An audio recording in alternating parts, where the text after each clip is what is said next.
Olá, eu sou Monique Mota, comunicadora, educadora parental, estudante da psicanálise e mãe do Chico, de 5 anos. Estou aqui hoje lançando esse projeto que chama Solo Fértil, que tem como objetivo acolher e letrar as mães solo que maternam no Brasil, com o objetivo de amplificar as suas vozes. Esse projeto que nasce hoje aqui através desse podcast, ele tem como objetivo, inclusive, dar espaço para a voz de mães que eu vou convidar para a gente debater sobre temas que são muito relevantes para a maternidade hoje no Brasil. E pensando nisso, como minha primeira convidada para esse debate, eu chamei a Letícia Bassi, que é uma mulher que eu admiro muito, mesmo. Estou muito honrada pela sua presença, inclusive. Obrigada mesmo, Lê. E convido a Letícia porque ela transforma, na minha opinião, acho que é uma das mulheres que mais transforma a luta em arte. E eu acredito que a arte tem um poder muito grande, né, de amplificar vozes e de acolher, inclusive, mulheres, né? Então, queria que você se apresentasse, Lê. Obrigada novamente por estar aqui hoje, por abraçar essa causa e esse projeto comigo. Obrigada pelo convite, Monique. É sempre bom poder falar sobre o meu próprio trabalho, no sentido de eu mesma elaborar o que eu fiz nesses últimos anos, em troca, né? Em troca entre mães, entre mulheres. Eu sou atriz, performer, sou escritora, sou diretora e arte educadora. Comecei a estudar teatro lá atrás, com 14 anos, e o teatro me acompanha até então eu venho do teatro, né? Eu não venho da literatura, como algumas pessoas pensam assim, eu sou atriz, e a partir do teatro, da performance, que hoje é minha área de estudo, né? A autoficção, a performance, a partir de então eu comecei a desenvolver todo o meu trabalho, a partir de uma experiência pessoal. E aí eu desenvolvo o que é autoficção, o que é teatralidade, o que é performance, performatividade e os limites entre vida e arte e vida, se é que ele existe. Que lindo isso. E eu sou mãe do Pedro e da Luna. Ai, que fofo. Lê, eu queria que você me contasse um pouco, enfim, eu já conheço bastante do seu trabalho, porque realmente é, inclusive, uma base de estudo para mim, o seu trabalho, né, assim, eu já li o seu livro, me conectei com você através do seu livro. Queria que você contasse um pouco, né, da história desse livro, de onde ele surgiu, qual é essa história que embasou essa obra que, na minha opinião, ela não é um livro em si, né, assim, ela é uma performance, né, eu acho que você fala bastante isso, né, que ele é um livro performance, que é um livro manifesto, inclusive, da sua maternidade, do que você viveu. Queria que você contasse um pouquinho dessa história desse livro pra gente. Bem, em 2017 eu engravidei do Pedro, do meu primeiro filho, e eu engravidei de uma maneira bem caótica, solitária, horrível, eu diria, horrível, para resumir, né, tudo. Eu nunca tinha pensado em ser mãe, e aí eu me vejo grávida numa situação de não saber quem era o pai do meu filho. Então, com muita dor e desespero, eu começo a escrever, só que não na idealização de um livro, né? Escrever como expurgo, como necessidade ali de jogar pra fora mesmo o que eu tava sentindo, né? Eu sempre escrevi, já era atriz, então estava em cartaz na época, então eu tinha uma noção do que eu estava fazendo também, mas ao mesmo tempo era mais uma necessidade de expurgo do que transformar aquilo em objeto artístico, né? Até que uma amiga, não só uma amiga, mas algumas pessoas, assim, eu grávida, começaram a ver aqueles escritos, ler aquelas coisas, falaram: Letícia, é muito bom isso aqui, você tem que fazer alguma coisa com isso, né? Por que você não faz um livro? Tem um PROAC aberto, né, um edital. Por que você não faz alguma coisa com isso? Uma peça, sei lá, um livro? Aí eu olhei, comecei a organizar aqueles materiais, falei, pode dar alguma coisa, né? Tinha um PROAC aberto, eu me inscrevi, fui contemplada, e aí, então, eu resolvo escrever Mãe, ou Eu Também Não Gozei, transformar toda aquela bagunça, né, aquele caos, em algo organizado esteticamente, né, minimamente organizado. E aí eu começo a escrever, eu começo junto com a escrita, uma necessidade de não escrever lá no meu escritório, sentadinha, no computador. Eu precisei de alguma maneira, compartilhar o que eu estava escrevendo com o público, com pessoas, porque eu venho do teatro, né? Então eu precisava colocar no corpo aquilo, eu estava sentindo necessidade de colocar no meu corpo. Então eu criei performances. A primeira abertura de processo do livro que eu lembro que eu fiz eu ficava com uma bomba de extração de leite, pelada, extraindo leite, enquanto eu lia na folha sulfite, assim, trechos do meu livro, né, no microfone. E eu lembro que praticamente, sei lá, acho que 90% do que eu li naquela performance, naquele dia, eu não usei no livro. Então, foram várias aberturas de processo até entender o que era o livro, que trechos que iriam pro livro, que trechos que não iriam. E aí, consequentemente, chamei um amigo baterista um dia para fazer uma abertura de processo, então era eu no microfone com a bateria. Depois eu chamei uma amiga que trabalha com videomapping e projeção. Vamos colocar isso aqui na parede? Vamos colocar. Aí fui indo. Quando eu vi, eu tinha uma performance também, uma peça de teatro, uma peça performativa construída também. Aí fiquei em cartaz no Sesc, aí eu fui moldando aquilo, transformando aquilo, junto com o livro e performance, tinha um coletivo de cinema me filmando a minha história. Então, parecia, Monique, que o tempo todo eu estava vivendo a experiência, mas ao mesmo tempo me distanciando dela, né? Observando de longe o que estava acontecendo comigo, como se eu me observasse de cima. Olha, a Letícia ali, olha, tal. Quase... Um processo terapêutico, eu diria, né? Se enxergar. Sem perceber muito que era terapêutico, porque para mim o meu intuito era o artístico, né? Eu acredito que a arte cura, mas eu sempre falo isso. Eu acho que a arte cura, mas se a gente pensar a cura não enquanto superação, né? Eu sempre falo, eu vou morrer sem superar nada, eu vou morrer sem superar a própria vida, sem superar a própria morte, entendeu? Eu vou morrer. Mas me deu possibilidades, as ferramentas artísticas que eu tinha, me deu possibilidade de fazer moldura na minha dor, de trazer fronteira para uma dor que me deixou sem fronteira, sem borda. Então, mas sem perceber, eu fui fazendo isso, né? E claro que o coletivo de cinema filmando minha própria história e eu assinando o roteiro da minha própria história, eu tive a possibilidade ali também de elaborar o que eu estava vivendo artisticamente, né? Então, eu acho que, eu sempre falo isso, acho que eu tive o privilégio da arte, das ferramentas artísticas para conseguir, e também a partir daí, escolhas estéticas, escolhas formais para entender a política toda de um corpo que engravida nessa situação, né? Sim. Não, me pegou muito uma parte da sua fala, né? Que eu também acredito muito nesse lugar dessa cura, que não é do lugar de superação, mas sim de compreensão. Né? Eu gosto da imagem do alargamento do próprio horizonte, assim. Sabe quando você vai pra praia e você vê aquilo ali, aquela imensidão? Eu que vivo em São Paulo, cheio de prédio, o olhar vai fazendo assim, né? Sim. Quando você alarga o próprio horizonte, você tá realmente, essa compreensão, elaboração de si, né? Exato, eu acho que foi um processo, isso, né? Um processo de elaboração de tudo isso que fez você compreender de fora, e acho que por isso que é tão impactante e importante a sua obra, assim, porque pra mim, quando eu te li, eu me vi ali também, sabe? E para quem lê, né, acaba sendo também esse processo de elaboração das próprias violências que sofreu, estando nesse lugar de alguma forma, né? Porque, assim, eu vou te falar agora um pouco do que eu senti lendo seu livro. Né? A nossa história tem ali as suas convergências, né, em relação a como essa gestação foi vivida e tudo mais, desse lugar, acho que um pouco do abandono também, né, de se sentir muito sozinha, mas eu pude acessar de novo toda aquela solidão que eu vivi. E eu acho que é bem desse lugar, a partir do momento que eu acessei essa solidão, eu consegui elaborar meu processo também. Então, isso senti lendo o seu livro, isso senti na oficina de escrita, que depois foi quando a gente se conheceu pessoalmente, né, que eu pude trazer isso para escrita. Eu me lembro até que os textos que eu trouxe ali estavam bem nesse lugar também, de eu, não vou dizer que sem querer, porque nada é por acaso, né, mas acho que foi também muito desse lugar, de poder trazer para o papel. Eu acho que esse lugar da escrita realmente faz com que a gente se olhe de outro lugar, né? Que a gente consiga se olhar de fora, né, dessa dor. E aí, trazendo um pouco, né, desse lugar, desse lugar de cura, de compreensão, né? Eu queria que a gente pudesse trocar um pouco sobre a questão da solidão, né? O que você sente em relação... Como que foi viver esse lugar solitário para você da maternidade? Porque eu acho que esse é um tema um pouco até, vamos dizer assim, etéreo, que fica um pouco sem borda, né? Mas que é um tema muito comum. Acho que toda mãe, toda mulher que materna, né? Não vou dizer só mães que parem, vamos falar sobre todas as formas de maternar.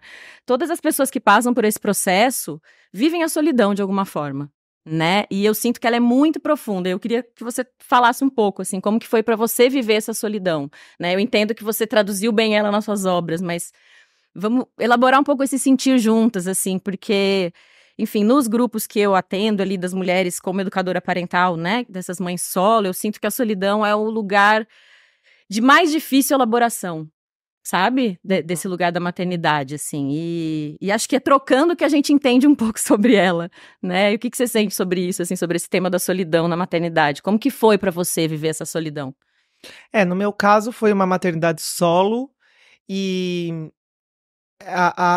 o tabu, né, a culpa de ter engravidado naquela circunstância. Então eu acho que tinha um contexto ali de muita culpa, muita dor, muito, sabe, autoflagelação, assim, de ter concebido, né? Naquele momento eu tinha essa sensação. Hoje eu já elaborei um pouco, mas já tô bem melhor. Mas, então tinha uma solidão caminhando de mãos dadas com tudo isso, né? Com a minha própria sexualidade, me julgando, me condenando, me punindo o tempo todo por ter concebido e engravidado daquela maneira, né? Então a solidão, ela era assim um negócio, eu nem sei. Agora, se a gente pensa, realmente, eu acho que quando teve uma vez que eu pedi pra minha mãe escrever o relato de como foi me parir, né? E ela escreveu 3, 4 páginas e me mandou. E era só solidão. Sim, abandono, solidão. Desde o centro cirúrgico, da cesárea, do ar-condicionado, sabe? Da coisa gelada, não tinha ninguém ali. Quando eu acordei da anestesia, não tinha ninguém do meu lado. E eu fiquei desesperada. Até o puerpério também, o relato de tô sozinha, tô sozinha, tô sozinha. Então, não é só a minha experiência que foi, né? Eu acho que realmente todo mundo que eu converso, Monique, toda mulher, mãe que pariu, assim, eu sinto esse lugar. E também mães que adotaram, né?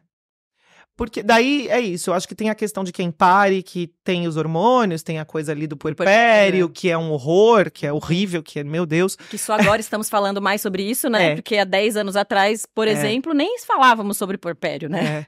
E a gente tá falando também na nossa bolha, né? Sim, porque... sim. Importante ressaltar isso, né? A nossa bolha.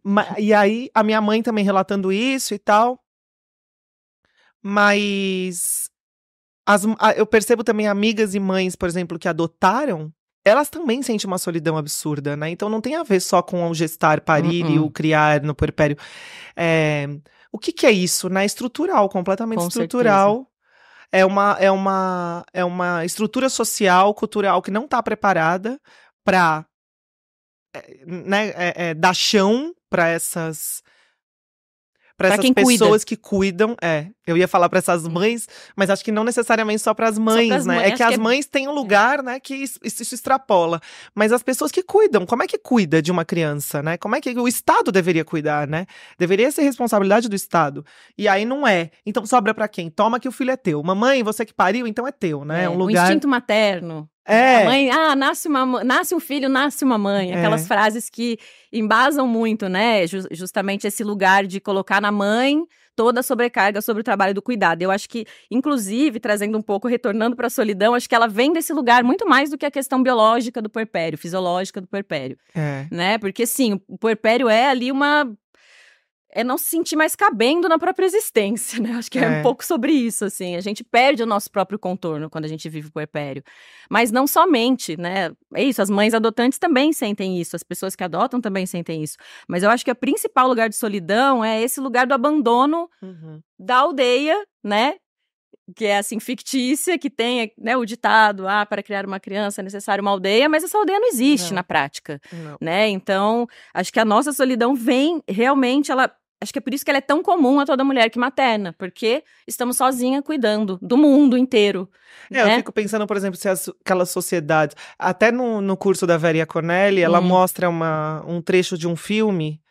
Ela fala muito sobre isso, mas tem um trecho de um filme que ela mostra de uma mulher parindo, de 4, e aí a avó tirando a criança, né, o bebê, com a irmãzinha da mãe, né, do bebê que tá nascendo ali, assim, normal. Aquilo ali é tipo assistir televisão comendo biscoito, né? Tipo uma coisa normal, não tem, né? Porque ela deve ver isso o tempo todo. E aí a mãe, a mulher que acabou de parir, ela levanta, acende um cigarro, começa a fumar e não olha pra criança, pro bebê que acabou de nascer. A avó, eu acho que é a avó, né? Eu não tenho certeza, mas me parece ter uma ancestralidade colocada ali, né? Corta o cordão, começa a fumar, a outra começa a fumar e vira uma coisa assim. E aí, eu fico pensando nisso, nessa cena, e nas sociedades em que existe Esse lugar. esse lugar de todos criando aquele ser que nasce. Será que existe essa solidão que a gente sente aqui? Eu não sei. Provavelmente, talvez essa solidão seja cultural, seja, né, que tem a ver com sociocultural, assim. Sempre eu fico me perguntando isso, sabe? Sim, não, é uma boa questão a se levantar mesmo, né? Assim, eu acho que, sim, pensando em como foi colocada a maternidade, né, nessa modernidade, pós-modernidade, né, pensando na nossa cultura, Brasil, essa solidão é extremamente profunda, né? Mas realmente, se a gente for para outras culturas, né, que eu acho que eu assisti esse vídeo também no curso da psicanálise e parentalidade, e acho que, não sei, parecia, ela falou que, não sei se era do Camboja ou na Indonésia, alguma coisa assim, lembro. é ali né, no Sudeste Asiático ali, e realmente, eu acredito que essa solidão talvez não exista desse lugar, né? Mas ainda assim, né, agora levando, sei lá, pensando agora em uma outra referência, né, semana passada eu tava assistindo uma matéria da BBC sobre a Coreia do Sul. E agora trazendo um pouco para o lugar político, né? Desse lugar do cuidado. Estava assistindo essa matéria e lá parece que pela primeira vez na história do país a taxa de natalidade caiu absurdamente. Tá tipo menos de uma criança por família, por mulher, nascendo no país. E eles estão assim, enfim, pensando em várias políticas públicas que, inclusive, já estão postas e já estão acontecendo a legislação para que essas mulheres, para que incentive essas mulheres a terem filhos, né? E mesmo assim, mesmo tendo, por exemplo, a licença parentalidade, que é o que a gente hoje no Brasil está lutando também para conseguir, né? Espero que cheguemos lá. Essa taxa não está subindo, ela só continua caindo, mas justamente porque não adianta ali a legislação estar caminhando para esse lugar, né? Enquanto a cultura não vai junto. Então, e quando vai se ver a causa sobre por que essas mulheres não estão parindo, mesmo com o apoio do Estado, elas justificam que os homens não abarcam o cuidado, não ajudam, né? Assim, não ajudam. Ai, errei. Olha, ato falíssima essa palavra. Ninguém ajuda, o homem não ajuda, ele faz a parte dele. Mas, enfim, elas dizem isso, que os pais das crianças não criam, né? A licença parentalidade lá já é uma realidade e apenas 7% dos homens realmente usam ela para ficar dentro de casa cuidando das crianças com as mães. Né? Eles voltam a trabalhar rapidamente. Então, assim, pensando nesse lugar, né, assim, a solidão, eu acho que sim, eu acho que aí trazendo um pouco para o lugar da ancestralidade, eu acredito que é isso, se o futuro não for ancestral, se a gente não resgatar esse lugar, né, que a gente viu, por exemplo, nesse vídeo, de sentir que o coletivo tá ali, dificilmente, né, acho que a gente vai chegar num lugar onde essa solidão não vai ser vivida desse lugar de tanta dor, né, para todas nós. Porque na maioria mesmo das culturas da nossa humanidade hoje, acho que esse lugar é uma realidade, né, assim, não tem muito como fugir. Por isso que é isso, né, por mais seja, não vou nem dizer que é clichê falar isso, mas o futuro é ancestral ou não será, né, nesse lugar, assim, do cuidado, né, do trabalho do cuidado, né, de olhar o cuidado como um trabalho e como um direito humano, inegociável, né, não tanto para as crianças somente, mas também para as mulheres. Porque é quem hoje está cuidando, né? E a mudança de mentalidade, né? Tem a ver com isso. Porque, tudo bem, políticas públicas estão aí. Então tá, a gente consegue a licença parentalidade, né? Que independe não é paterna e materna, não é sobre função pai e mãe, não é sobre isso. É a licença parentalidade de igual para igual, afinal de contas, os dois, né? Criam essa criança que nasceu. Beleza, mas e aí? Como é que a gente também trabalha a mudança de mentalidade dessa mãe e desse pai, pensando na estrutura papai e mamãe, né? Dentro da nossa sociedade patriarcal capitalista, né? Como é que essa mãe também abre mão do cuidado, deixa de pensar que cuida melhor que esse pai porque é muito louco, porque eu até fiz um post esses dias falando sobre isso e tinha inúmeros comentários de, não, a gente cuida melhor mesmo. Eu cuido muito melhor do que meu marido. Não, mas que história é essa de dar pro homem cuidar? O homem não sabe cuidar, né? Eu lembro que eu fiz um post também que tem a ver com isso, sobre trocador de fralda em banheiro feminino e masculino, por que vários lugares ainda não tem o trocador de fralda no banheiro masculino, né? E eu achando que tava arrasando no post, né? Mas assim, tinha um monte de comentário que me fez até, sabe, duvidar de mim mesma e repensar, pô, será? De mulheres feministas, inclusive amigas minhas, que eu conheço, falando que não, que a criança ela tem que ir pro banheiro feminino, porque eu não deixo o meu filho entrar. Eu não dou meu filho pro meu marido cuidar, porque existem casos de abuso dentro de banheiro masculino. Não, porque banheiro masculino é imundo, então eu não vou deixar. Aí você começa a abrir isso, assim, eu começo a pensar, mas peraí, né? Como é que a gente também muda isso? Talvez mudando. O buraco é mais no fundo, né? É muito Então, mais como é que a no fundo, gente, enfim, pensa gênero, pensa função, pensa sexualidade, pensa patriarcado, capitalismo, o negócio é muito louco, é muito. Nesse lugar, assim, eu acho que o patriarcado, ele também não brinca em serviço, né, assim, porque querendo ou não, isso é uma construção que eu vejo também, que inclusive está aqui nesse livro maravilhoso, que eu vou até já recomendar para todas as mulheres que ouvirem esse podcast, leiam o Manifesto Antimaternalista de Veia Conelli,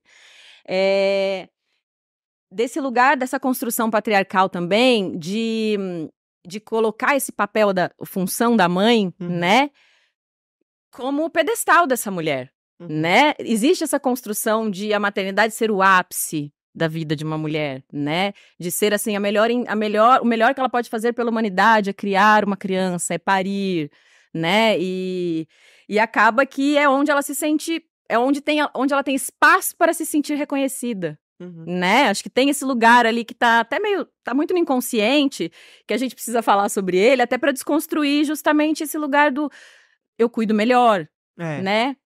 Acho que tá muito enraizado nesse lugar. E essa mudança de mentalidade também no homem, de parar de pensar, e na mulher também, né? De parar de pensar que ele é o único provedor dessa família. Porque essa ideia de mamãe dona de casa, cuidadora do filhinho, papai provedor, tem que sair pra trabalhar, e o filhinho que é herdeiro do papai.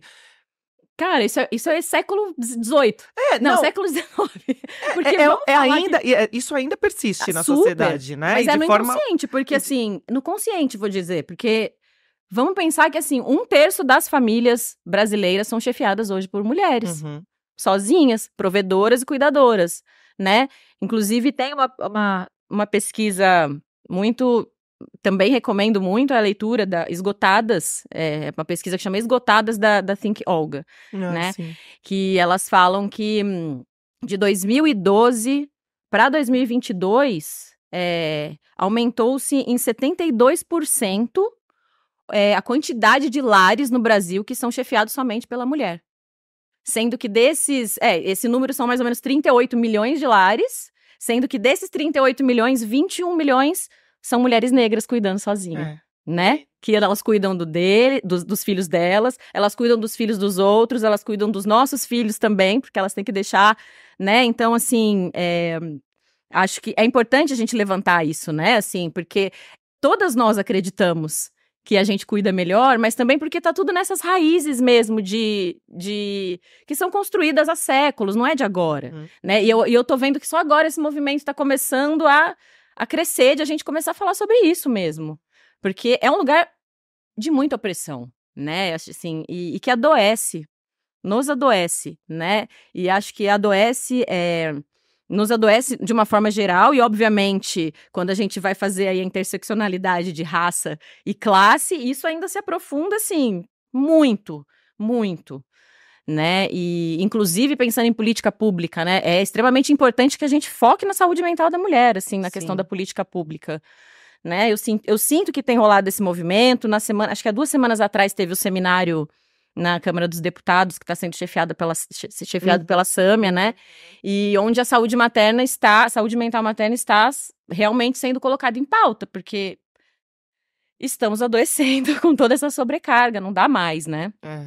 E acho que, voltando para a solidão, ela vem desse lugar, assim. É insuportável viver só isso, ser somente isso, né? E que seja esperado de nós somente isso. Acho que a mulher precisa ter espaço para colaborar de outras formas para a sociedade, né? E acho que esse espaço aqui é justamente para isso, para que a gente coloque essas questões em pauta, porque foi o que você falou no seu post, por exemplo, que para você achou que você ia arrasar, pessoas que a gente considera da nossa bolha ainda acreditam, né? Que quem tem que cuidar. Que cuidam melhor. Cuidam melhor, assim. E pode ser até que cuidem melhor, mas por quê? Praticaram mais. Claro, exatamente. E é uma realidade que a gente cuida melhor. Né? Quando a gente pratica mais, a gente fica melhor naquilo. E realmente. Mas como que a gente muda essa dinâmica, né? Exato. De que, papai e mamãe pratiquem de modo igual, né? Justo. Equânime, né? Assim, e é isso, assim. E tem esse lugar mesmo de se trabalhar internamente para abrir esses espaços, né? Pro homem também, assim, de jogar. Porque eu acho que, sei lá, pelo menos pensando aqui numa situação que já aconteceu comigo, nos 5 meses ali que o genitor do meu filho viveu com ele, no início da vida, cara, meu filho não podia chorar. Qualquer choro era assim, tá chorando, pega aí. Passava pra você. Né? Não dá conta, assim, de um choro de uma criança, não dá conta de absolutamente nada. Então, e mesmo assim, eu ainda internamente ali, muito dolorida, falava, não, você consegue, vamos lá, né? Porque eu já tava ali tentando me letrar minimamente. Não adiantava. E aí, obviamente, quando a gente vê que a pessoa não tá ali, a gente vai abraçar e falar, não, tá comigo, deixa comigo, porque eu vou fazer melhor. Meu filho tá seguro aqui, né?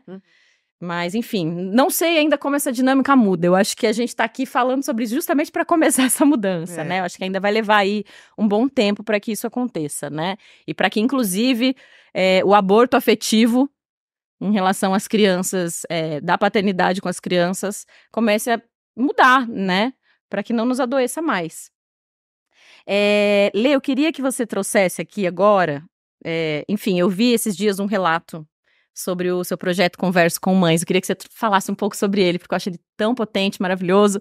E eu acho que daí ele também, a gente traz bastante da realidade, né? A gente está falando um pouco aqui da nossa, dando uma contextualizada, mas eu queria saber o que trouxe para você de experiência o Converso com Mães, que você explique um pouco como ele aconteceu e que você traga um pouco das suas impressões sobre os relatos que você tem recebido nesse projeto.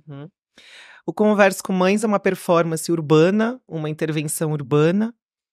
Eu sento numa cadeira nas ruas, tem uma outra cadeira vazia na minha frente e uma placa escrito Converso com Mães.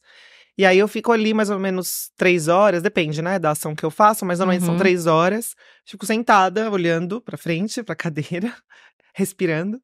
E aí as pessoas vão passando e quem se sentir convocada, né, pela placa, pela palavra mãe, senta na minha frente e a gente começa uma conversa, né. Essa performance, essa ideia, ela não veio do nada, não foi uma coisa que eu criei, é importante falar isso. Tem uma performer brasileira chamada Eleonora Fabião, que é uma intelectual, uma professora, uma diretora, uma performer, e ela tem uma performance que ela senta numa cadeira, com outra cadeira na frente, e ela coloca placas tipo, conversa sobre qualquer assunto, conversa sobre afeto, conversa sobre amor, conversa sobre saudade, enfim. E aí eu sempre acompanhei, né, enfim, essa performer, e eu resolvi fazer o Converso com Mães no finalzinho da pandemia ali. As pessoas estavam começando a sair, ainda de máscara. Eu tinha passado uma pandemia muito enclausurada, confinada com o Pedro, né, com meu filho. Então, me veio uma necessidade de trocar com outras mães. Ali, no final daquela pandemia, eu não aguentava mais, eu precisava conversar com mães, eu precisava entender o que elas tinham passado, eu não, sabe, distanciar um pouco de mim mesma também, ouvir histórias, narrativas, depoimentos, relatos que não fossem os meus, né? Que a gente ficou muito carente, né, disso durante a pandemia, de troca, de corpo, né? De corpo, de respiração, de olho no olho.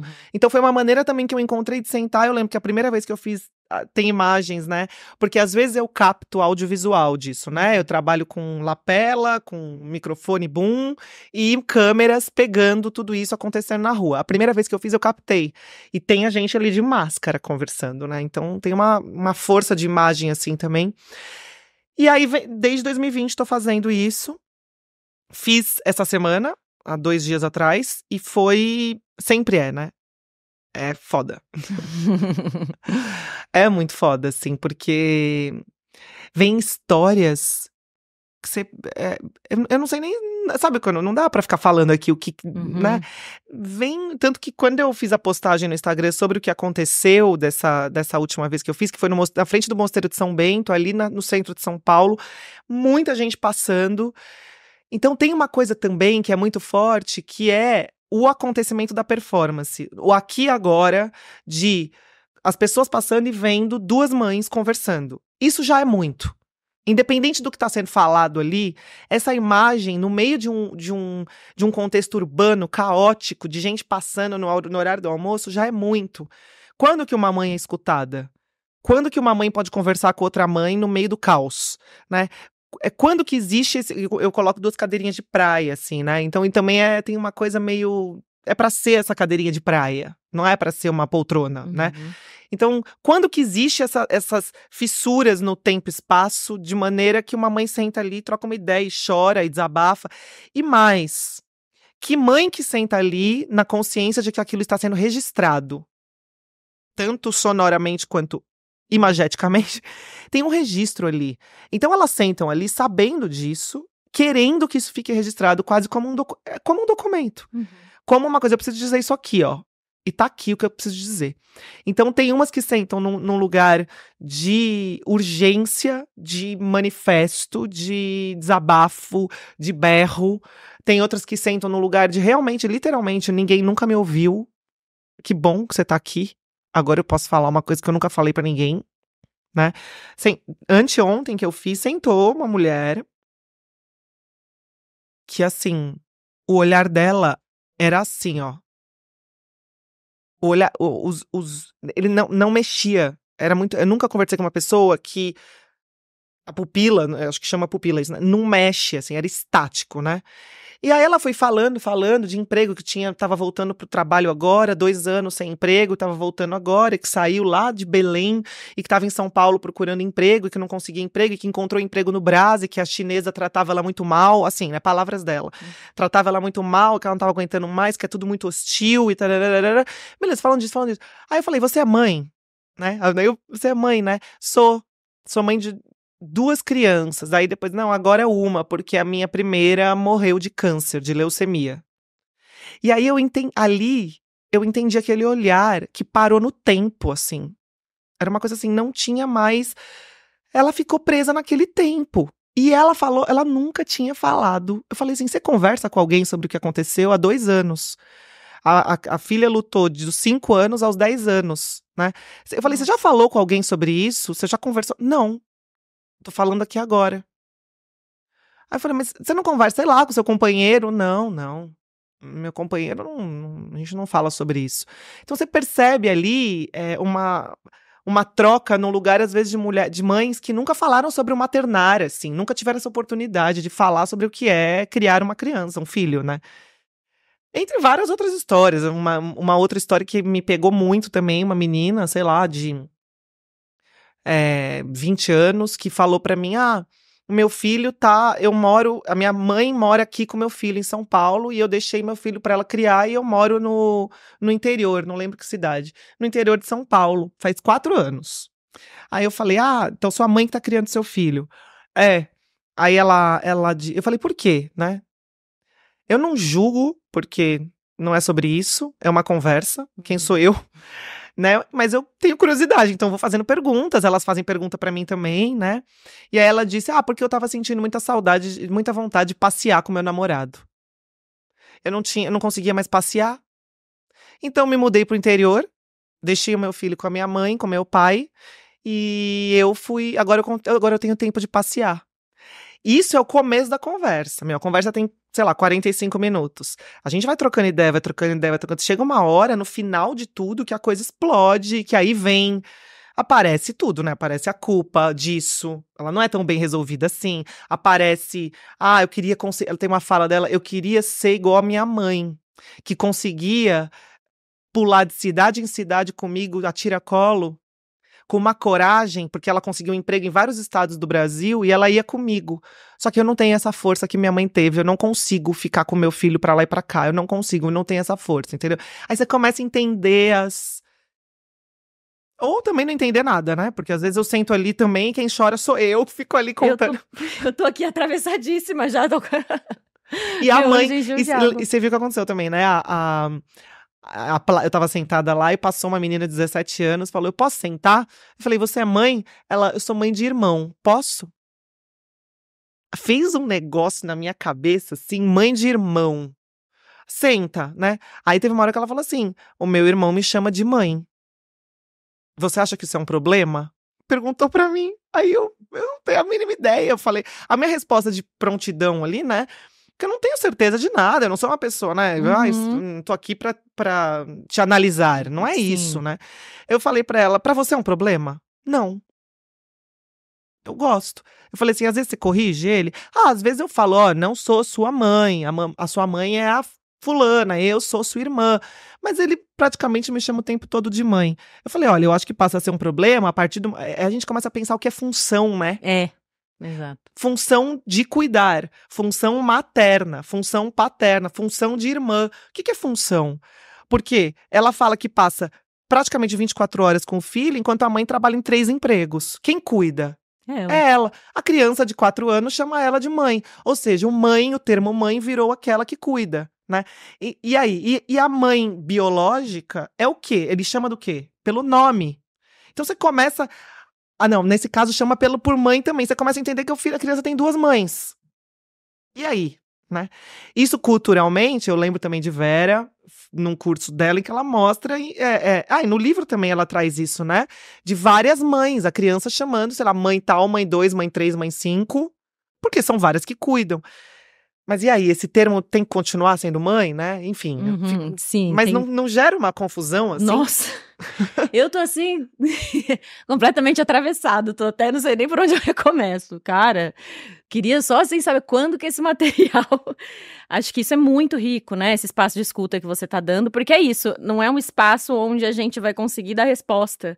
Mas pra gente acessar realidades que estão muito, muito marginalizadas, né? Que estão obscuras, que ninguém olha, né? E que, inclusive, relativizam, né? Acho que a sociedade relativiza isso, né? Assim, a partir do momento que chega a criança ali na vida de uma família, é isso. Isola a mulher ou as mulheres, que no caso, provavelmente essa menina de 17 anos, que também não tá conseguindo viver, né, a sua adolescência, a sua individualidade, né, para poder ficar isolada no cuidado, porque obviamente aí estamos falando de uma realidade de uma mãe que precisa trabalhar, e aí vem a pergunta, cadê o genitor? Eu fiz essa pergunta também, não existe. Não existe, né, acho que tem uma frase do seu livro, inclusive, que pra mim foi o maior soco do livro, que é Brasil, um país sem pai, né?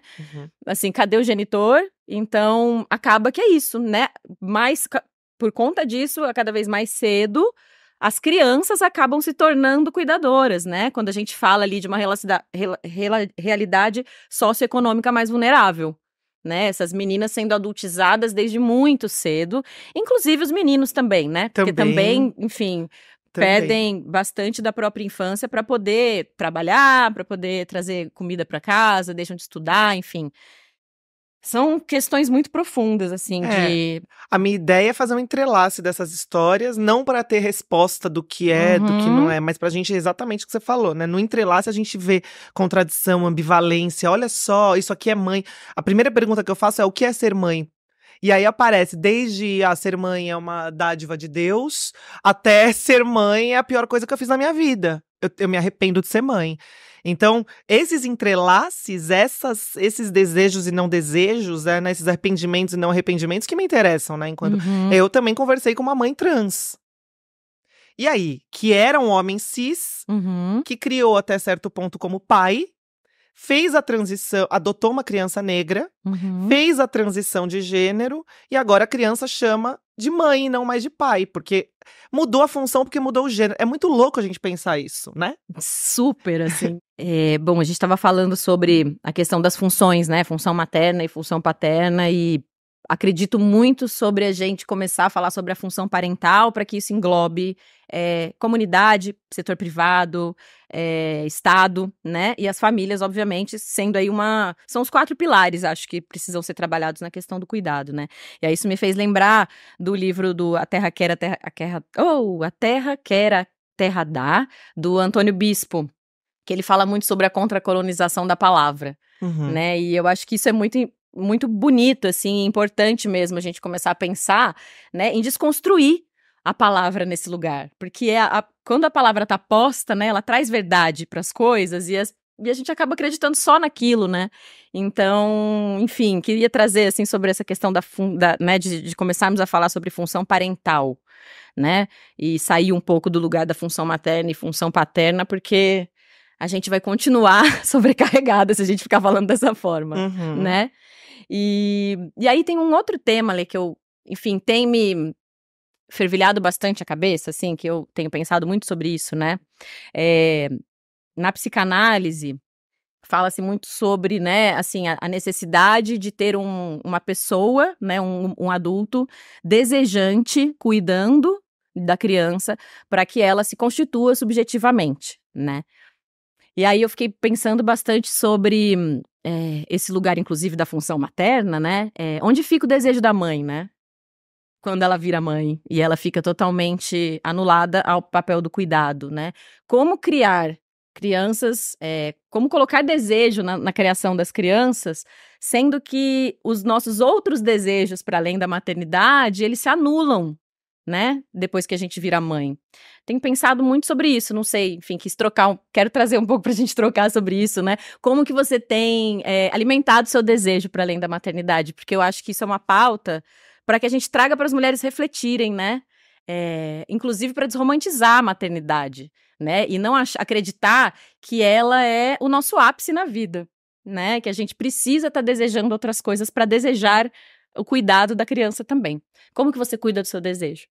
Eu sinto que ainda precisa de uma força de berrar para conseguir o meu desejo, para conseguir acessar o meu desejo de mulher, assim. Eu ainda preciso reivindicar, eu ainda preciso berrar, eu preciso ainda, olha, gente, eu quero sair pro meu samba. Tô dando um exemplo idiota, mas que não é idiota. Eu quero ir pro meu samba. E aí eu vou chamar uma cuidadora, se eu tiver condições de deixar uma cuidadora, se eu não tiver condições, mãe. Aí vem a avó, que também é uma questão. Por que que é minha mãe que vai cuidar, né? Por que que eu não peço tanto pro meu pai? E eu sempre me faço essa pergunta, né? Por que mãe? Mãe, vem aqui, você pode ficar com eles pra eu poder ir pro samba, né?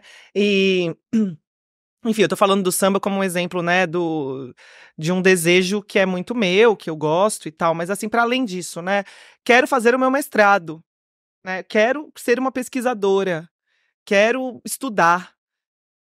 Eu confesso que tá sendo difícil pra caralho, entendeu? Fazer o mestrado. Porque eu tenho uma demanda fora o meu trabalho normal, tenho trabalho de cuidado, tenho uma dinâmica da casa, tem tudo ali, e eu preciso arranjar um tempo que é pra ler, pra escrever o mestrado, pesquisar, que não é simplesmente sair escrevendo, né? É um negócio assim.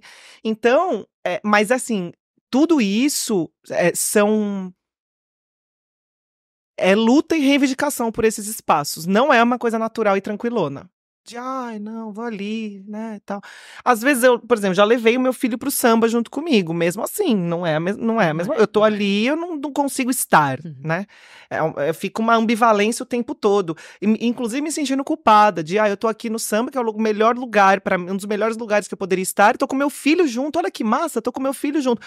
Mas me sentindo mal, me sentindo culpada, eu não deveria estar aqui, tá muito barulho, filho, você quer alguma coisa? E ele nem aí, ele lá, ouvindo samba, mas ainda assim tem uma coisa que me, né, por que isso? Porque talvez sexualidade, maternidade ainda a fricção disso ainda é um tabu, né? A gente ainda se sente culpada por exercer a nossa sexualidade, e sexualidade não é necessariamente sexo, né? Sexualidade enquanto energia vital, libidinal, desejante, sou uma mulher desejante, mantenho esse desejante em mim, né?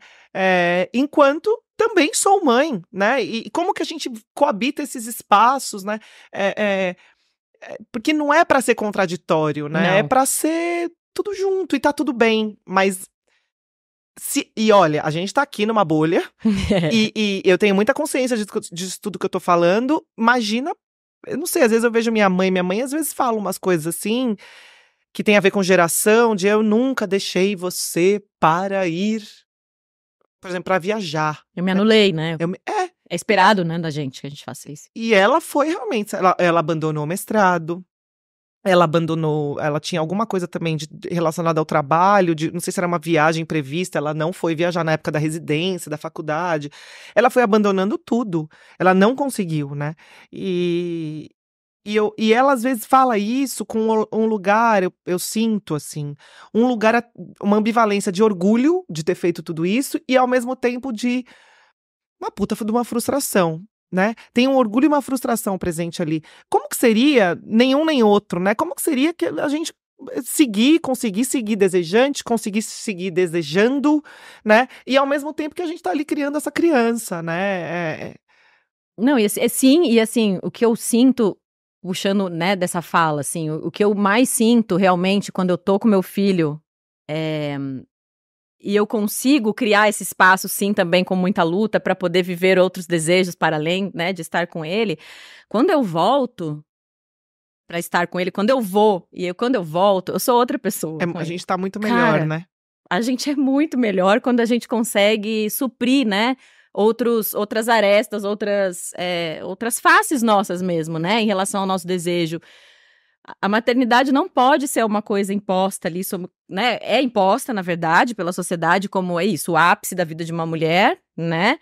Mas, sei lá, nessa realidade que a gente vive hoje, nessa sociedade, né, na nossa bolha, principalmente, que você tem falado bastante, não dá pra ficar só nesse lugar. É. Assim. Hoje eu pensei em trazer meus filhos aqui, né? Uhum, Só que daí eu falei, não, eu vou sozinha com meu companheiro, né? uhum, Deixamos com a minha mãe. uhum. Eles foram felizão pra casa da minha mãe também, né? Eu acho que pensa. E tô aqui tranquilona, pegamos uma estrada pra vir aqui, tô feliz de estar aqui sem eles. Tô muito feliz de estar aqui sem eles. Porque de outra maneira eu estaria aqui com você, enquanto o Eric tá ali na salinha com eles, eu ia estar angustiada. Será que tá tudo bem? Será que não sei o quê? Ia tá com falta de ar aqui, né? E não, tô aqui tranquilona, sabendo que ele tá lá. E é muito louca essa sensação de uma criança com vários prismas na sua formação, né? Tem o prisma da minha mãe, que tem várias questões que eu não concordo, mas eu juro, eu não tô nem aí. Porque em relação à formação dos meus filhos, tem amigas minhas que falam assim, ai, a minha mãe, ela faz tudo errado com os meus filhos, ela cria tudo errado, ela deixa fazer isso. Eu não tô nem aí, porque é a maneira como minha mãe está criando, tem um lugar ali que eu não concordo, mas assim, claro, É o que ela pode. não passa do limite de uma coisa horrorosa, mas assim, tá tudo bem, porque é mais um prisma, é mais...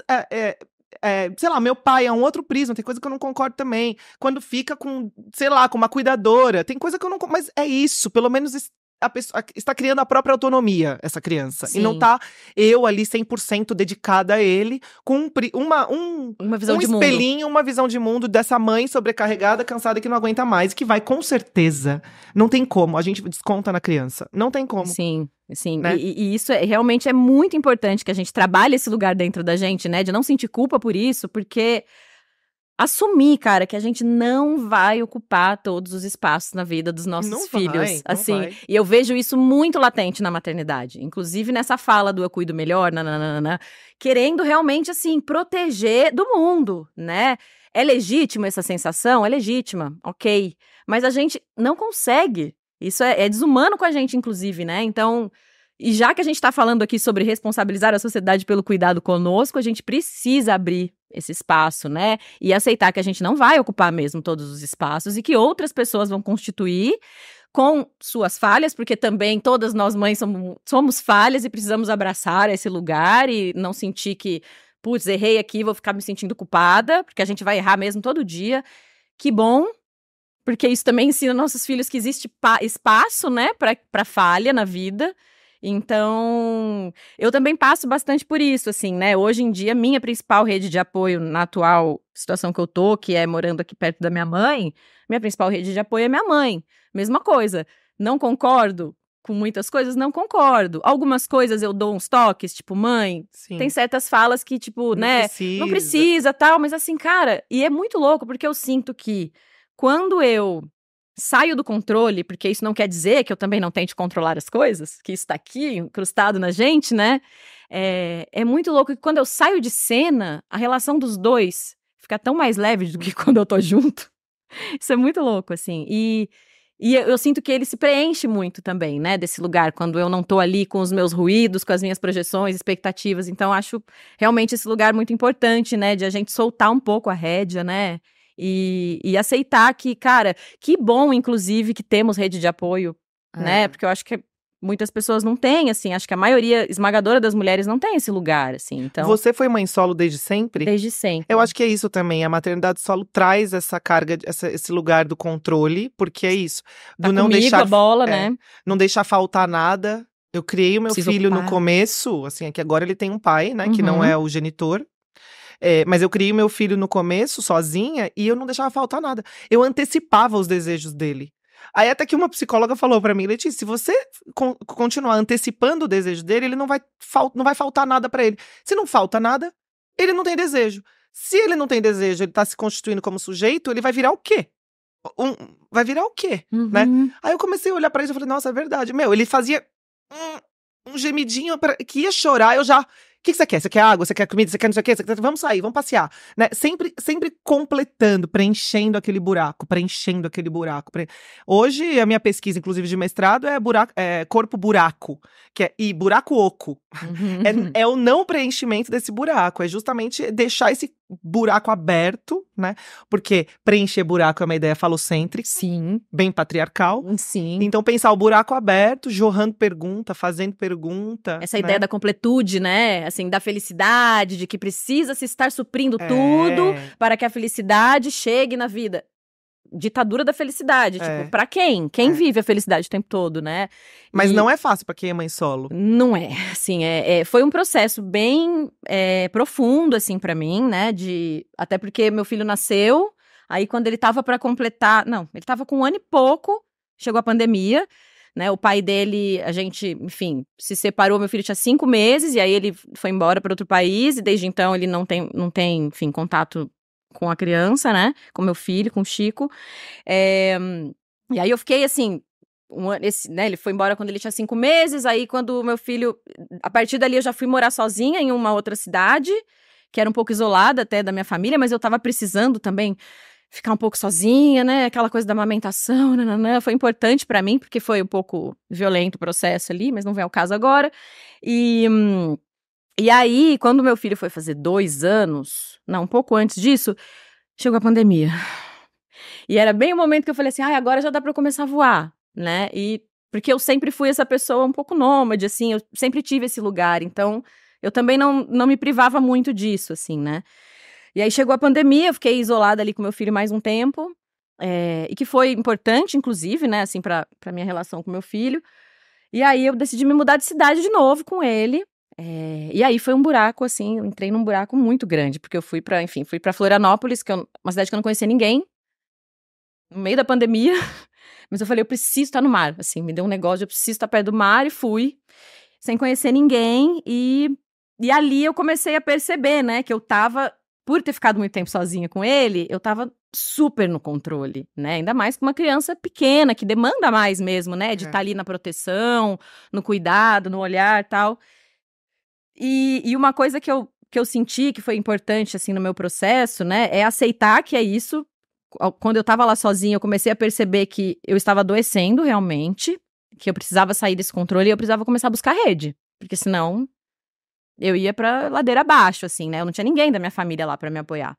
Foi uma escolha minha, e eu tive o privilégio de poder escolher isso, que foi muito importante também, mas eu precisei correr atrás de rede, assim, e eu acho que a maternidade solo, apesar de ser um lugar, assim, bem devassado, acho que para a maioria de nós tem um lugar de ser um solo devassado, acho que é por isso até que veio a ideia do projeto Solo Fértil, né, de a gente começar a trabalhar esse solo para germinar novas realidades.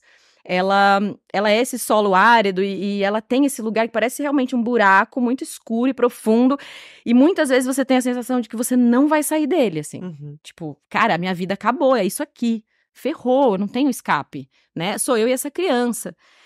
E foi a partir, né, quando eu cheguei lá no fundo do poço, que eu realmente estava entrando, assim, num processo depressivo, não estava bem, né? E eu assumi isso pra mim, que eu comecei a buscar, né, outras redes. E eu acho que isso, inclusive, é uma mensagem de encorajamento, assim, né? De sair um pouco desse controle, assim, pras mães, sabe? A gente precisa, talvez, o que eu fiz no meu processo foi tirar a energia que eu botava na falta desse pai, porque eu me esgotava muito ali, eu drenava muito a minha energia, ficar ali sofrendo pela falta, né? E ficar naquele ranço, naquela raiva do tipo, pô, se esse cara tivesse aqui, eu minimamente estaria saindo pra tomar uma cerveja. Se esse cara estivesse aqui, no e se? Não existia esse cara. Então, assim, foi a partir desse lugar que eu comecei a falar, não, eu preciso parar de botar minha energia nisso, e eu vou começar a jogar isso pra fora. Cadê essas pessoas? Com quem que eu vou me conectar aqui pra poder me ajudar a cuidar do meu filho, né? E quando eu comecei a vibrar nesse lugar, eu comecei a realmente me conectar com pessoas muito incríveis, assim. E a partir disso, o Chico começou a ter referências que, obviamente, tinham muito, assim, a ver com o meu jeito de pensar, né? Pessoas que eu me conectei, assim, profundamente, de um lugar da minha verdade e que eu achei que era importante pra ele também. E que, cara, abraçaram total o cuidado do meu filho comigo, assim, né? O meu companheiro, minhas amigas. Tipo, eu já cheguei a, por exemplo, quando meu filho fez 4 anos, eu cheguei pra minha rede de apoio, que eu tava em Floripa, ela não tem família. Eu falei, olha, galera, eu quero fazer uma viagem aqui. Eu não vou pra São Paulo levar meu filho de novo, porque toda vez que eu queria fazer alguma coisa era isso. Sai de Floripa, deixa em São Paulo com a minha mãe, né? E vou pra outro lugar. Grana, tipo, fui escoando e eu nem tinha isso na época. Eu cheguei pra essa minha rede e falei, galera, ancora aí cuidado com meu filho, vocês conseguem se organizar e ficar na minha casa com as crianças? 4 dias. Enrolou super. Ele nem perguntou de mim. Pra eles é incrível. Cara, assim, e pra mim é isso, né? Eu acho que quando a gente se permite ocupar outros espaços para além da maternidade, a gente também permite que o nosso filho ocupe outros espaços na vida dele, né? Para além da gente. E eu acho que isso é muito essencial na maternidade solo. E eles começam a perceber que a gente deseja coisas que não são Não eles. são eles. E eu sempre que eu vou sair ou que eu vou trabalhar, eu falo pro meu filho. Às vezes ele começa a chorar na porta, que eu tô saindo, eu falo, a mamãe tá indo em tal lugar e eu quero ir para tal lugar. Eu vou ficar feliz de ir para tal lugar. Então eu quero que você entenda isso, filho. A mamãe tá indo passear, vai ser bom pra mamãe. Eu quero. Mamãe tá indo trabalhar, eu gosto de trabalhar, filho. Eu quero ir trabalhar. Né? Sim. Eu acho tão importante esse lugar também de dar nome às coisas, de deixar claro pra criança que a gente gosta de fazer coisas que não necessariamente são eles, Sim. Cuidar deles, né? Sim, sim. E a gente esquece às vezes né? De nomear isso pra Sim. eles, né? É muito bacana isso, Lê, porque eu também pratico bastante esse exercício com meu filho, assim. Esse dia que eu fui viajar, por exemplo, eu expliquei, né? Fui contando pra ele, olha, filho, mamãe vai viajar essa semana, nananã, você vai ficar com tal pessoa, lá. Ah, mamãe, mas por que você vai? Porque eu tô muito feliz, e porque eu amo viajar sozinha, eu falei pra ele. Isso é uma das coisas que eu mais amo fazer na minha vida. E a mamãe vai cuidar dela um pouco, porque a gente precisa se cuidar também, né? A mamãe ama ficar com você, mas a mamãe também ama viajar. Mesma coisa, quando eu preciso deixar na escola e às vezes ele não quer, né? Ah, hoje eu queria ficar com você. Filhão, eu sei que você quer ficar comigo, mas assim, a mamãe vai trabalhar e o que ela faz, a mamãe gosta muito de fazer. Pra mim é importante. Eu acho que esse lugar de verbalizar, né, o nosso desejo para os nossos filhos, obviamente com onde cabe, né, pautar isso é muito importante para que eles também entendam que existe espaço para outros desejos deles além da gente, né? Porque senão realmente gera uma dependência que sufoca os dois, né, a relação. Você falando, eu lembrei de uma conversa com uma mãe que eu tive no centro de São Paulo, no Conversa com Mães, em que eu falei rede de apoio, ela falou, nossa, eu descobri essa palavra, essa expressão semana passada. Eu nunca tinha ouvido falar em rede de apoio. Ou seja, aquela coisa do nome, né? Se nunca tinha ouvido falar na palavra, na expressão, Não existe. a coisa não existe. Para ela, nossa, criar rede de apoio, ela nunca tinha pensado sobre isso. O filho é meu, eu sou obrigada. É isso, a gente tá numa bolha ainda, né? Sim. Infelizmente, porque a grande maioria. Realmente, nasceu o filho, é meu filho que tem que criar. A responsabilidade é unicamente, exclusivamente minha, como mãe, né? Sim. Então eu fiquei tão assustada assim também, né? Por isso que essas conversas são boas, porque você ouve também coisa do outro lado que dá um tapa na cara, Sim. né? Eu, branca, classe média, sudestina, né? Tem todo um lugar que eu falo, realmente eu sou uma privilegiada. Né? Assim, você vê nessas falas que é o maternalismo ali, tipo, radical ancorando radical a pessoa, do tipo assim, quem pariu Mateus que o balance, mãe só tem uma, né? Essas coisas que ficam incrustadas na gente. E que é isso. Filho é meu, né? Tipo, quem cuida sou eu. Não é responsabilidade de ninguém. É responsabilidade de todo mundo. Pelo amor de Deus.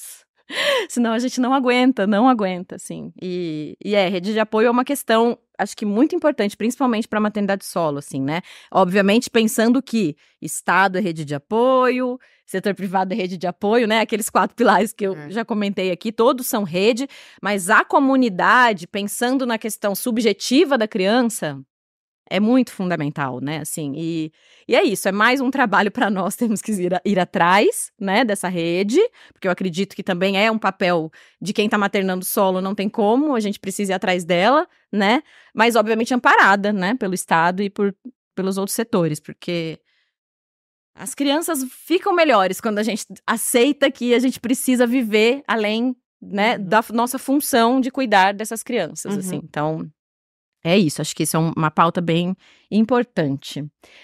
Aí, Lê, acho que pra gente já... Nossa, eu tava preocupada com o horário, mas assim... fluiu super. Caminhando aqui pro encerramento, assim, eu queria fazer um bate-bola, assim, sabe? Queria que você comentasse algumas falas, né? Esses dias eu ouvi num podcast também do André Oliveira, que é um psicanalista que eu amo ouvir, que ele falava que a família burguesa é a célula mais perversa criada pela humanidade.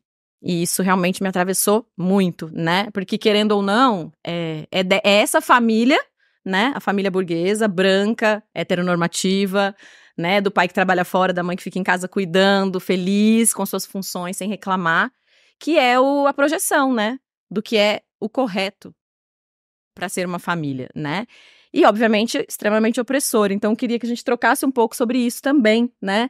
Porque, querendo ou não, a gente tá um pouquinho dentro dessa bolha da família burguesa, né? A gente só não entra totalmente nela ali porque somos, né, maternamos solo ali, eu materno solo até hoje, mas você tem né, o seu companheiro para te ajudar, mas de uma certa forma a gente já não está ali naquela projeção, mas no fundo, lá dentro da gente, esse lugar opressor de que toda mulher acaba olhando para isso e falando, é isso que eu desejo, né, e da necessidade de a gente desconstruir essa visão. Então, eu queria trazer um pouco isso só pra gente, enfim, discutir, né, sobre esse lugar da família burguesa ser a célula mais perversa. Acho que tem muitas coisas aí. Muitas camadas, realmente né? É. Por quê? Porque pretende o isolamento, pretende uma criação de papai, mamãe, filhinho, pretende só assim essa família burguesa que faz o capitalismo girar, né? O que significa, o que representa um corpo de uma mulher, que é a narradora aqui do meu livro, uma mulher que engravida sem saber quem é o pai do próprio filho. Tá fazendo um furo no sistema, né? Não tô dizendo que eu fiz isso de forma consciente e revolucionária, muito pelo contrário. Nem queria, inclusive. Eu não queria ter passado por isso, mas agora, pensando sobre... Se é aquilo, né, papai provedor, mamãe dona de casa e filhinho herdeiro do papai, tá, se não tem o pai, essa mãe engravida sozinha, esse filhinho é herdeiro de quem? Você quebra a família burguesa, né? Essa narrativa da família burguesa, esse lugar da família burguesa. Você quebra justamente esse lugar da família bonitinha, estruturada. É o padrão ouro, né? Que a Vera também... Nossa, sempre fala da Vera, né? Vera. Essa família padrão ouro, né? E uma coisa é fato, assim, a galera minhas amigas que moram na periferia de São Paulo e que gestaram e pariram, elas tiveram uma rede de apoio e a comunidade em volta delas muito mais forte do que amigas ricas. E a minha própria experiência, a minha experiência foi completamente de isolamento, né? De negligência total, assim, né? Não só com essa criança que nasceu, mas também comigo mesma, com esse corpo que pariu. Então, o que eu vejo nas periferias é muito mais um senso de comunidade, assim, da galera que eu convivo, de comunidade, de cuidado como tribo, como, né, como a rede, do que a aristocracia falida, a burguesia, a classe média alta, assim, né? Sim, né? E é por isso até que eu quis trazer esse tema, né? Porque esses furos, na verdade, eles já são, na verdade, né? Enfim, eles são a esmagadora maioria, né? Das famílias, né? Vamos dizer assim, do Brasil, né? São os furos, não é o modelo, né? Que tá ali para ser reproduzido. Né? Mas é importante que a gente tenha isso na cabeça, porque, no fundo, as mulheres se sentem muito culpadas por não ocupar, por não conseguir atingir, né, às vezes, esse modelo do tipo... Eu falo isso porque eu já estive nesse lugar, né, quando o pai do meu filho, enfim, vou falar a palavra certa, abandonou o barco mesmo, né? Eu me sentia culpada. Putz, eu não tô dando a família que o meu filho precisa para se constituir, sabe? E foi um longo processo para eu entender que, cara...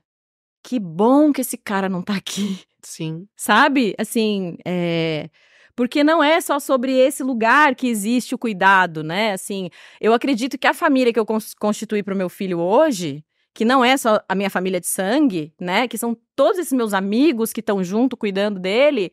Ela é tão mais poderosa e potente do Com que certeza. o que, né? O que seria, por exemplo, se no meu caso, tô falando aqui pela minha lente, se esse pai estivesse perto, se esse genitor estivesse perto, que assim, isso não tem preço, na real, sabe? Eu tenho até uma história bem bonitinha, assim, do meu filho, porque é isso, né? As crianças, elas aprendem sentindo o mundo, né? Muito mais do que ouvindo e falando, enfim, ouvindo as nossas falas. Teve uma vez que a gente tava em Floripa, assim, eu tinha acabado de fazer essa rede, assim, eu olhei para aquela rede e falei, caramba, aterrei, sabe? E a gente fez uma festinha na casa de uma dessas minhas amigas, que também é mãe solo, que juntou um monte de mãe solo maravilhosa, e os amigos e tudo. A gente fez essa festa na casa dela, fogueira e tal, e um monte de criança, uma coisa louca, maravilhosa. E aí, esse dia, eu tinha tirado pra ficar... Eu tinha conversado com uma delas e falei, cara, eu queria muito ficar sozinha hoje. Não sei o que eu quero fazer, mas eu quero ficar sozinha, tô precisando. Eu tava ali pra menstruar, né, pra entrar no meu ciclo, eu tava precisando ficar encasulada, assim. Aí ela falou, não, eu vou pra sua casa e eu levo todas as crianças pra lá e eu durmo com eles. Aquela coisa, né, gente, quer dar um presente pra uma mãe? Ó, o Dia das Mães tá aí. Presente pra mãe solo. Sua agenda. Separa aí um dia, um horário. São parentes. Ela foi com as crianças e eu fiquei, né? E aí eu tinha a opção de sair ou ficar lá dormindo, enfim. Escolhi dormir, porque eu tava cansada. No dia seguinte, cheguei na minha casa, e aí todo mundo foi embora, ficou só eu e meu filho. E aí ele pegou uma caixa de ovo vazia na mesa e um potinho com vários giz de cera colorido, assim. Aí ele começou a colocar um giz de cera em cada pedacinho da caixa, né? Daquelas caixinhas de ovo com os buraquinhos. Aí eu falei, filho, o que você tá fazendo? Ele, mamãe, essa aqui é a nossa família. Aí eu falei, e quem que tá aí? Aí ele falou, você, eu, tio Pedro, tia Elisa, Yaya, o cachorro de não sei quem. Aí começou a nomear todo mundo, a vovó, a tia Keke. Ele começou a nomear todos os meus amigos. Tipo, né? E eu não precisei dizer pra ele que aquela era a família dele. Mas é isso, ele entende que quem cuida de mim, quem que me dá afeto, quem que me dá colo, quem que acolhe o que eu sinto, é minha família, sabe? E nesse dia eu falei, venci na vida. Venci na vida, assim, foi, acho que uma das melhores coisas que o meu filho já falou pra mim, mais bonito que eu te amo, assim, porque é sobre isso, né? E eu fico muito feliz de eu ter conseguido chegar nesse lugar com ele, obviamente que eu acredito que em algum momento, né, vai chegar, né, nele, que tipo, tá, mas cadê o meu pai mesmo? Ele já chegou a questionar. Ele tem quantos anos? Ele vai fazer 6. Ele já perguntou, né, algumas vezes, assim, 2 vezes no máximo. Mas como ele nunca conviveu muito, é isso. Ele não sente falta de algo que ele nunca teve, né? Então, também tem esse lugar. Mas, assim, eu sou sempre muito objetiva, né? Quando a pergunta vem, filho, seu pai não tá aqui. Seu pai mora em outro país. Quem tá aqui sou eu, a vovó, nananana, ponto. Não fico, porque seu pai te abandonou, lá. Porque é uma dor que é minha, querendo ou não, existe ela dentro de mim, já cuidei bastante. Tenho o privilégio de poder ter um acompanhamento terapêutico para cuidar dessa dor, né? E não precisar projetar isso nele. Mas, assim, não sei, pode ser que essa dor chegue nele, pode ser que ela nunca chegue também, né? Que ele entenda que tá tudo bem, porque querendo ou não, ele também vive em uma realidade onde tem muitas mães solo ali, com crianças, que ele também não conhece o pai. Que ele só conhece a mãe. Então, é isso, precisamos normalizar, né, outros espaços e outras configurações familiares que não essa projeção da família burguesa, que ela oprime, machuca as mães, as mulheres e as crianças principalmente, né? Se a gente ficar caçando esse modelo, a gente não vai chegar. E é muito louco, porque ao mesmo tempo que a gente precisa normalizar as novas configurações de família, isso não quer dizer, porque às vezes rola uma discussão um pouco disso, né, nesse sentido, por isso que eu tô trazendo isso. Isso não quer dizer que a gente também não tem que desnaturalizar o abandono paterno e os 6 milhões de crianças sem o nome do pai no registro no Brasil. Jamais. Né? Porque às vezes, mas e daí? Que a mãe que tá, né, tem muitas camadas. Muitas camadas e é tudo muito contraditório, mas não é contraditório, sabe? Às vezes as lutas, elas estão ali, elas andam juntas, né? Exato, até porque, né, isso estigmatiza muito a mulher ali, a guerreira que deu conta, né, e não é sobre isso, pelo amor de Deus, porque romantizar o abandono. Existem mães que fazem inseminação artificial e que querem criar o filho sozinha, adotam e tal, beleza. Outra coisa é o abandono paterno. É o abandono paterno, né? Que assim, eu acredito que esse lugar é isso, é cultura, né, e que vamos aí, inclusive é isso, Plano Nacional de Cuidado, que tá sendo criado Amém, Senhor, por esse governo. Vai ser muito importante, porque eu acredito que nesse aspecto, para começar, é legislativamente falando, né? Assim, precisa ter a lei ali bem contornando a problemática, né? E, obviamente, na educação, porque eu acho que a lei é isso, né? É lei, mas também colocando isso como uma educação, né? E a gente também ensinando, não só nós mulheres, mas a sociedade toda entendendo que cuidar é papel de mulher, papel de homem, papel de todo mundo, né? É uma construção. Obviamente, jamais romantizar esse lugar, porque, nossa, é muito sofrido criar sozinha. É isso, é uma luta diária, nananã, criar rede. Não é todo mundo que consegue, né? Que é isso que você falou, tipo, não sei o que é rede de apoio, fiquei sabendo semana passada. É uma realidade da nossa bolha, querendo ou não. Mas eu acredito que primeiramente, trabalhar na legislação, porque vamos falar aí que hoje, para um cara ser preso, né, por questão de dever pensão, ele fica 3 meses devendo para poder realmente acontecer alguma coisa com ele. Nesses 3 meses é a mãe que tá ali, né? 3 empregos, 5 ônibus, aquela coisa. Então, acho que a lei é muito ainda fraca, realmente, né? Pra colocar a responsabilidade no colo do cara e falar, cara, você não tem como escapar disso aqui. Porque o máximo que acontece é isso. Entrar com processo judicial pra conseguir pensão e um outro processo que pode acontecer é o processo de... como que chama? Danos morais. Que você pode colocar num pai que abandona, mas aí, enfim, a criança vai receber um valor, mas que dinheiro que paga, né? É isso, né? O cara paga pela liberdade de abandonar um filho, ele paga pela liberdade de estuprar uma mulher, né? Dependendo de quantos milhões ele tem, né? Sabemos disso. O cara tá solto aí, o Daniel Alves, enfim. E ele, inclusive, não paga pensão e tá tudo bem, né? Assim, o piso da pensão hoje em dia é muito baixo, cara. Assim, é mínimo, é meio salário mínimo, né? Então, enfim, legislação, com certeza, né? E mudança de mentalidade. E mudança de mentalidade. Mas como fazer isso, eu não sei direito. Estamos aqui, ó, levantando as bolas para que a gente comece a discutir sobre isso, né, Lê? Cara, acho que é isso. Foi muito rico a nossa conversa. Queria te agradecer imensamente pela sua presença aqui hoje. Estou muito feliz de ter começado esse projeto com a sua voz, nessa troca que eu acho que é muito potente. E para encerrar, se você quiser passar um pouco como as pessoas podem entrar em contato com você, suas redes também, né? Para contratar o seu trabalho, as mães querem ser valorizadas pelo que elas fazem. Sim. Essa mulher é incrível, ela faz muita coisa maravilhosa por nós todas, então fala aí suas redes, os contatos que você tem. Bem, o meu livro é esse, Mãe ou Eu Também Não Gozei. A gente tem o filme também, né, o documentário longa chamado Eu Também Não Gozei, com direção da Ana Carolina Marinho. Nós estamos ainda em fase de festivais, de entrar nos festivais, entrar em editais para tentar distribuição e tentar fazer esse filme acontecer, entrar nas salas de cinema.